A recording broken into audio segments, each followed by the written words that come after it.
Jasne som ti povedal, že nechcem novinárov. Áno, ale drahý... Čo mi chceš povedať, no čo? Asi ťa viac zaujíma byť v novinách ako samotná svadba. Ako mi môžeš niečo také povedať? Lenže tak to je. Tak čo chceš, aby som urobila, drahý? Prenasledujú. Kto ťa prenasleduje? No povedz mi. No všetky médiá, paparacovia, novinári. Tak si ich prestaň všímať. Tých chlapov to prestane baviť a prestanú s tým. Presne tak to robím aj ja a vždy to fungovalo. Tu v Nemecku, v Anglicku alebo inde. Dobre, máš pravdu, nerozčuľuj sa. Ako sa nemám rozčuľovať, Konstanca? Vieš, čo sa deje?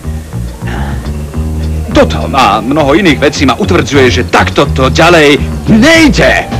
No, veď to je logické, stačilo. Nerobme si ďalšie problémy. Hneď im zavolám a poviem, tak toto ďalej nejde. Ja nehovorím o médiách.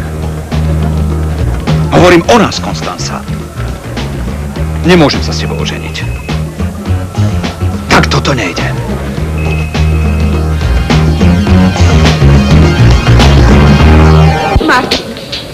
Martin, to mi nemôžeš urobiť. Už je všetko pripravené, už sú pozvaní všetci hostia. To ma vôbec nezaujíma, Konstanca. Chcel som len niečo jednoduché. Vedela si to. Pozvala si Karolínu z Monaka. Rozbehla si pekelný cirkus, Konstanca. Drahý, nie. Ale nehovor mi, že nie. Ale nie, vôbec to tak nie je, miláčik. Iba jedno interviu. Požiadali ma o jedno interviu a jedno interviu? som. Dala si exkluzivitu bulvárnemu časopisu a to spôsobilo, že mi volajú dokonca aj anglické denníky, Konstanca. Nie, drahý, dobre, počkaj, nehnevaj sa na mňa, prosím ťa, dovol, aby som ti to vysvetlila, vypočuj ma.